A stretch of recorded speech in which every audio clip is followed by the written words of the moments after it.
Monopoly, House of the Dragon, How to Play. The rules are the same as regular Monopoly, except for these changes. For a refresher of those rules, check out this video. Money is replaced by coins. The banker is called the Master of Coin, and the bank is called the Royal Treasury.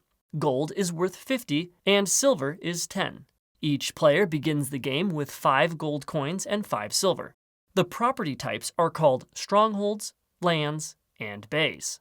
Auctions start at 1 silver and increase in increments as little as a silver.